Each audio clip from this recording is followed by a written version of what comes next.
가인이 동생 아벨을 시기 질투하여 결국 동생을 들로 불러내어 쳐 죽인 인류 최초의 살인 사건이 창세기 사정에 기록되어 있습니다. 그날 이후 인류 역사는 다툼과 살인 이야기로 점철되었고 피로 얼룩졌습니다. 평화를 위해 애쓰고 희생하는 것은 매우 값진 것입니다. 평화를 위해 중재하고 헌신하는 사람들은 살기 좋은 세상을 만드는 일꾼들입니다. 화평케 하는 사람은 자신과 이웃을 행복하게 하는 사람입니다. 예수께서 말씀하시기를 화평케 하는 자는 복이 있다고 하였습니다. 오늘은 화평케 하는 사람이 되기 위하여 우리가 해야 할 일을 말씀해 드리겠습니다. 첫째, 다른 사람과 화평하기 위해 노력해야 합니다. 성격이 각양각색인 사람들과 어울려 화평하려고 애쓰는 것이 힘들고 괴롭다고 하여 무인 고도에 가서 고독하게 살 수는 없습니다. 고독은 죽음에 이르는 병이라고 말한 철학자가 있습니다. 고독이 얼마나 무서운 고통을 주는 것인가를 알면 차라리 아웅다웅 다투더라도 다른 사람들과 함께 어울려 사는 것이 훨씬 낫다고 생각하게 될 것입니다. 하나님이 에덴 동산을 지으시고 하나님의 형상과 모양대로 사람을 만드셨습니다. 흙으로 만드시고 생기를 불어 넣으셨습니다. 이 사람이 첫사람 아담입니다. 하나님께서 말씀하시기를 아담이 홀로 있는 것이 좋지 못하니 내가 그를 위하여 돕는 배필을 지으리라 하셨습니다. 하나님이 아담을 깊이 잠들게 하심으로 그가 잠드니 하나님이 그의 갈빗대 중 하나를 뽑고 그 대신 살로 채우셨으며 하나님이 아담에게서 뽑은 그 갈빗대로 여자를 만드시고 그를 아담에게로 데려오셨습니다. 하나님께서 이처럼 사람을 다른 사람과 더불어 살게 하셨습니다. 하나님은 이들에게 말씀하시기를 생육하고 번성하며 땅에 충만하라 하였습니다. 아담과 하와의 후손들이 이 땅에 편만하게 되어 현재는 거의 75억 명에 달하는 사람이 살고 있습니다. 이 많은 사람들이 다양하고 수많은 사회를 이루어 살고 있습니다. 그런데 문제는 천태만상의 성격을 가진 사람들이 모여 살다 보면 불협화음이 생기기 마련입니다. 동일한 사물을 보아도 이에 대해 느끼고 판단하는 것이 각양각색입니다. 거기에다가 사람은 끝없는 욕망을 가지고 있어서 복잡한 이해관계로 얽히고 설키게 됩니다. 배신과 배반이 다반사입니다. 오늘의 친구가 내일은 적이 되기도 합니다. 인간관계의 일이란 시계의 톱니바퀴처럼 순조롭게 진행되기가 어렵습니다. 그 때문에 때로는 억울하고 분한 일을 만나기도 하고 괴롭고 짜증스러운 일에 직면하기도 합니다. 이러므로 우리는 노력해야 합니다. 어떠한 노력을 해야 하는가를 열거해 보겠습니다. 화평을 위해서 노하기를 자제해야 합니다. 잠언서 15장 18절에 분을 쉽게 내는 자는 다툼을 일으켜도 노하기를 더디하는 자는 시비를 그치게 하느니라 하였고, 야고보서 1장 19절에는 내 사랑하는 형제들아 너희가 알거니와 사람마다 듣기는 속히 하고 말하기는 더디하며 성내기도 더디하라 하였습니다. 노하지 말라는 말씀이 아니라 노하기를 더디하라고 하였습니다. 노를 격동하게 하는 상황에 직면해도 전혀 화가 나지 않는다면 정서상에 문제가 있는 사람일 수 있습니다. 아니면 대단하게 수양이 된 사람일 것입니다. 노하지 말라고 하면 그럴 자신이 없다고 생각하는 사람일지라도 노하기를 더디하라라는 말은 노력해 보겠다는 생각을 하게 됩니다. 노하기를 더디하다 보면 노를 자제하는 결과를 얻게 됩니다. 로마서 12장에는 다음과 같이 말씀하고 있습니다. 할 수 있거든. 너희로서는 모든 사람으로 더불어 평화하라. 내 사랑하는 자들아 너희가 친히 원수를 갚지 말고 진노하시면 맡기라.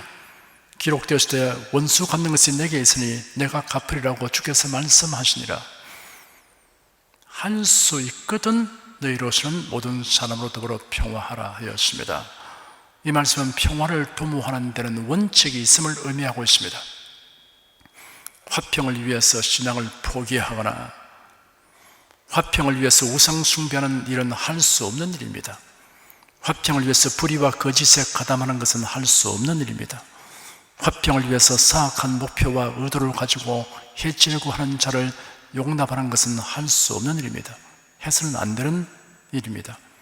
예수께서 말씀하시기를 내가 세상에 화평을 주러 온 줄로 생각지 말라. 화평이 아니요 금을 주러 왔노라. 내가 온 것은 사람이 그 아비와 딸이 어미와 며느리가 시어머니와 불화하게 하려 함이니 사람의 원수가 저기 집안 식구리라. 아비나 어미를 나보다 더 사랑하는 자는 내게 합당치 아니하고 아들이나 딸을 나보다 더 사랑하는 자도 내게 합당치 아니하고 또 자기 십자가를 지고 나를 쫓지 않는 자도 내게 합당치 아니하니라 하였습니다. 평화를 위해서 할 수 있는 일과 할 수 없는 일을 분별해야 합니다. 신앙의 절개를 굽히는 일이 아니라면 애써 평화를 도모해야 합니다. 불의에 가담하는 일이 아니라면 힘써 평화를 도모해야 합니다. 억울하고 분할지라도 낱낱이 대응하려고 하지 말아야 합니다. 기도하고 하나님의 손에 맡겨야 합니다. 화평을 위해서 얼마간의 손해는 감수해야 합니다. 다른 사람이 내게 손해를 입혔다고 해서 그 사람에게 보복하면 그 사람이 또 내게 보복해오므로 전보다 훨씬 더 큰 손상을 입게 됩니다. 조금 당한 피해를 감수하면 처음 입었던 손실 이상은 입지 않습니다. 출애굽기 21장에는 이런 율법이 있습니다. 그러나 다른 해가 있으면 갚되 생명은 생명으로 눈은 눈으로 이는 이로 손은 손으로 발은 발로 데운 것은 데움으로 상하게 한 것은 상함으로 때린 것은 때림으로 갚을지니라. 해를 입힌 그대로 갚아주는 동해보복법은 고대 형법의 근간을 이루는 법입니다. 그런데 예수님은 또 눈은 눈으로 이는 이로 갚으라 하였다는 것을 너희가 들었으나 나는 너희에게 이르노니 악한 자를 대적지 말라. 누군지 네 오른편 뺨을 치거든 왼편도 돌려대며 또 너를 송사하여 속옷을 가지고자 하는 자에게 끄덕가이도 가지게 하며 또 누군지 너로 억지로 오리를 가게 하거든 그 사람과 심리를 동행하고 라는 말씀을 하셨습니다. 출애굽기 21장의 율법을 적용하는 세부적인 해석을 하신 것입니다. 최소한의 교양도 양식도 없는 악한 자를 직접 부딪히면 막가는 행동을 할 것이므로 더 큰 피해를 보게 될 것입니다. 그러니 지혜롭게 대응하라는 것입니다. 네 오른편 뺨을 치거든 왼편도 돌려대라고 하였습니다. 뺨 한 대 맞은 것 때문에 육체에 큰 손상을 입지는 않습니다. 오른편 뺨을 맞을 때 왼편도 때려주시오 하는 마음을 먹는다면 자기 마음을 다스릴 수 있게 될 것입니다. 너를 송사하여 속옷을 가지고자 하는 자에게 끄덕가이도 가지게 하라 하였습니다.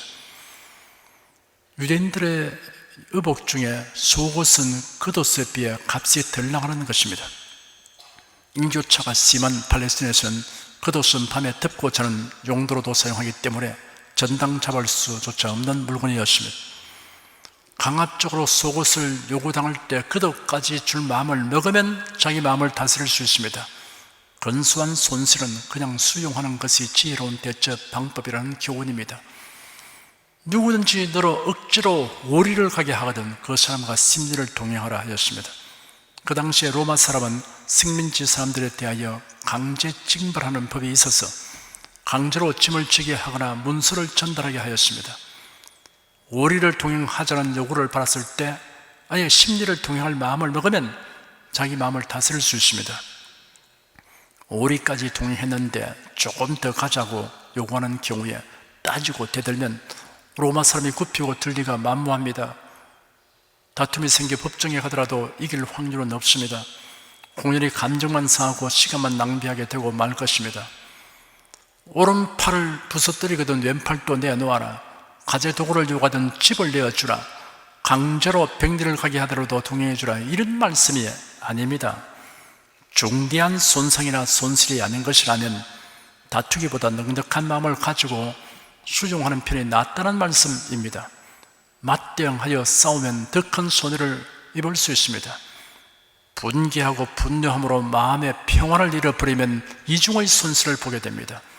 마음의 평화를 잃지 않는 것이 매우 중요합니다. 마음의 평화를 잃으면 판단도 거르치게 되고 파급되는 정신적, 육체적 손상이 따르게 됩니다. 마음이 평화로우면 사태를 지혜롭게 대응해 나갈 수 있게 되어 마음은 상처와 손실을 당하지 않게 됩니다. 예수님이 말씀하시기를 이같이 한즉 하늘에게서 너희 아버지의 아들이 되리니 너희가 너희를 사랑하는 자를 사랑하면 무슨 상이 있으리요 하였습니다. 로마서 12장에는 네 원수가 죽이거든 먹이고 목마르거든 마시오라. 그리함으로 네가 숯불을 그 머리에 쌓아 놓으리라. 악에게 치지 말고 선으로 악을 이기라 하였습니다. 원수의 머리에 숯불을 얹어 타버리도록 혼을 내주라는 뜻이 아니라 원수가 낯뜨겁게 될 것이라는 뜻입니다. 약간의 손해를 감수하면 화평을 도모하게 되고 원수를 부끄럽게 만들며 하나님께로부터 상급도 받습니다. 화평을 위하여 상대편의 처지에서 생각해 보아야 합니다. 상대편의 처지에서 생각해 보면 그럴 수도 있겠구나 라고 이해하게 됩니다. 상대를 이해하게 되면 자신의 마음도 평안하게 되고 상대방과 화평하게 되는 길을 찾게 됩니다. 상대방이 불쌍해 여겨지기도 합니다. 경쟁하거나 싸워야 할 대상으로 보이지 않고 동정해야 할 대상으로 보이게 됩니다. 불화의 원인이 자신에게는 없는지 찾아보아야 합니다. 두 손바닥이 마주쳐야 소리가 난다. 안방에서 들으면 시어머니 말이 옳고 부엌에서 들으면 며느리 말이 맞다는 속담이 있습니다. 모든 경우에 다 해당되는 것은 아니지만 그러한 경우가 들어 있습니다. 그러므로 다툼과 시비에 대해 한편 말만 들어서 속단해서는 안 되는 이유가 여기에 있습니다. 불화가 있을 때 자신에게도 무슨 문제가 있을 수 있다는 생각을 해보아야 합니다. 그러면 이해심이 생기고 관용할 마음도 생깁니다. 해결책도 쉽게 찾아내게 됩니다. 주님 면전의식을 가지면 너그러운 마음을 가질 수 있습니다. 빌립보서 4장 5절에 너희 관용을 모든 사람에게 알게 하라. 주께서 가까우시니라 하였습니다. 언제 우리 주님께서 강림하실지 아무도 모르지만 서로 반복하다가 주님을 맞이하게 된다면 부끄럽게 될 것입니다. 그리고 주님께서 곁에 계신다는 것을 의식하면 너그러운 마음을 가지는 데 도움이 됩니다. 노하기를 자제하십시오. 하나님의 손에 맡기십시오.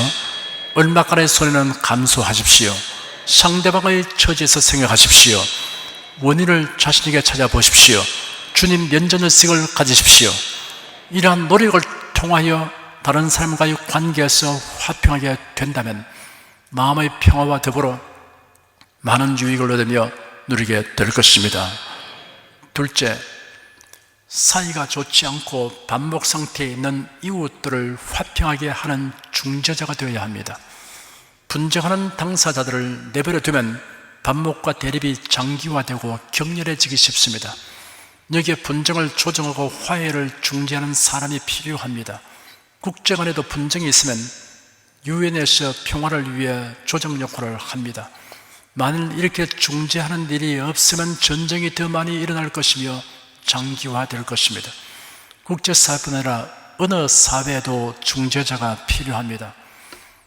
분쟁을 중재하려는 적극성을 가져야 합니다. 화평케 하는 사람은 복이 있다고 하였습니다. 여기에 화평케 한다는 말은 불화가 있는 곳에 화평을 가져오도록 능동적이고 적극적으로 힘쓰는 것을 말합니다. 사람들은 구경하는 것을 좋아합니다. 길거리에서 누가 싸우면 지나가던 발걸음을 멈추고 구경합니다. 끼어들어 만류하려고 했다가 무슨 봉변을 당할지도 모른다고 우려하여 지켜보기도 하지만 재미있는 구경거리라도 만난 듯이 바라보기도 합니다. 이웃끼리 다투고 친구끼리 대립 반복하는 것을 강 건너 불구경하듯 하지 말고 중재해야 합니다. 다투는 사람 사이에서 중재하려면 좋은 말만 전달해야 합니다. 불화를 조장하는 것은 쉬워도 중재하기는 어렵습니다. 확실치도 아니한 것을 지레 짐작하여 다투고 있는 당사자에게 말을 전하여 불화를 조장하는 사람이 있습니다. 그러면 손상을 입는 사람에 대하여 이런 범죄행위가 됩니다. 더욱이 인격과 명예에 치명적 손상을 주는 경우는 더 말할 것 없습니다. 우리 사회는 남의 허물을 들추어 확대하고 심지어는 조작하여 인터넷상에 유포하는 사람으로 인해 피해자가 그 분함과 충격을 감당하지 못하여 자살하는 사건이 발생하고 있습니다. 이런 일은 사탄의 종로로 하는 사람들의 소행입니다. 대립 반복하는 사람 사이에서 좋은 말만 꾸준히 전달하면 관계 회복이 됩니다. 가해자와 피해자 사이에서 중재하기란 참으로 힘든 일입니다. 평화를 만들기 위하여 노력하는 중재는 매우 힘든 일입니다. 지혜와 노력, 희생과 인내가 필요합니다. 가해자가 자신의 잘못을 인정하지 않는 한 진정한 화해는 성립되지 않습니다. 가해자가 선뜻 자신의 잘못을 시인하고 용서를 구하는 것이 쉽지 않습니다. 그러므로 화평케 하기 위해서는 잘못을 저지른 사람에게 회개하도록 권면하고 도와주어야 합니다. 피해자는 가해자를 용서하는 것 역시 결코 쉬운 일이 아닙니다. 그러므로 중재자는 피해자가 가해자를 용납할 수 있도록 격려하고 도와주어야 합니다. 히브리 말로 평화를 샬롬이라고 하는데, 이 말은 다른 사람에게 나쁜 일이 일어나지 않기를 바란다는 소극적인 의미보다는 좋은 일이 일어나기를 바란다는 적극적인 의미가 있습니다. 그래도 이는 평화를 위한 중재자로서 활약하도록 하나님께로부터 부르심을 받은 사람입니다. 적극적으로 나서서 가정에서, 이웃에서, 교회에서 평화를 이루는 역할을 해야 할 것입니다. 링컨은 말하기를 꽃이 자랄 수 있는 곳이면 언제나 잡초를 뽑고 꽃을 심은 사람이라는 말을 듣기 원한다고 하였습니다. 사람들의 마음속에서 오해와 미움의 잡초를 뽑아주고 이해와 평화를 심는 사람이라는 말을 듣는 것을 목표로 삼는 것은 훌륭한 목표입니다. 이웃 사이에 왕래하며 평화를 심는 사람은 복이 있습니다. 셋째, 하나님과 화목하게 되도록 불신자들에게 복음을 전해야 합니다. 평화를 위해 힘쓰는 일 중에서 가장 아름답고 귀한 것은 복음을 전파하는 일입니다. 하나님과 원수된 자리에 있는 불신자가 하나님과 화목하게 되도록 인도하는 것은 지극히 선한 일입니다. 죄는 사람을 하나님께 대하여 적대 관계에 놓이게 합니다. 골로새서 1장 21절에는 전에 악한 행실로 멀리 떠나 마음으로 원수가 되었던 너희라고 기록되었습니다. 죄인은 하나님과 원수가 되어 있습니다. 사람이 하나님과 화목하기 전에는 참 평화를 누릴 수 없습니다. 하나님과 화목하지 않으면 이 생에 사는 동안에 마음에 참된 평화를 누리지 못합니다. 신령한 평화가 무엇인지 알지 못하고 살아갑니다. 이런 사람은 죽은 다음에 하나님이 주시는 평화를 맛볼 기회가 영영이 사라지고 맙니다. 하늘나라에서 누리는 영원한 평화에 참여할 수 없을 뿐 아니라 영원한 풀못에서 고통하게 됩니다. 하나님과 화목하기 위해서는 의롭게 되지 않으면 안 됩니다. 그런 인간의 노력과 방도로는 의롭게 되는 길이 전혀 없습니다. 이러한 인생들을 긍휼히 여기신 하나님께서 독생자 예수를 이 세상에 보내셔서 인간의 죄를 대속하게 하셨습니다. 예수 그리스도께서 죄인을 위해 십자가에 못 박혀 죽으시고 장사되었다가 무덤에서 다시 살아나셨습니다. 부활하셨습니다. 로마서 5장에는 그러면 이제 우리가 그 피를 인하여 의롭다 하심을 얻었은즉 또 그로 말미암아 진노하시면서 구원을 얻을 것이니 곧 우리가 원수되었을 때 그 아들의 죽으심으로 말미암아 하나님으로 더불어 화목되었은즉 화목된 자로서는 더욱 그의 살았음을 위하여 구원을 얻을 것이라 하였습니다. 선지자 이사야는 예수 그리스도가 고난 받으신 이유를 다음과 같이 예언했습니다. 그가 찔림은 우리의 허물을 인하며 그가 상함은 우리의 죄악을 인함이라. 그가 징계를 받음으로 우리가 평화를 누리고 그가 채찍에 맞음으로 우리가 나음을 입었도다. 예수님이 징계를 받으신 것은 하나님과 우리 사이에 원수된 담을 허물어버리고 화목하게 하기 위해서입니다. 그래야 참된 평화를 누리게 하기 위한 것입니다. 예수님은 믿는 모든 자에게 참되고 영원한 평화를 주는 평화의 왕이 되십니다.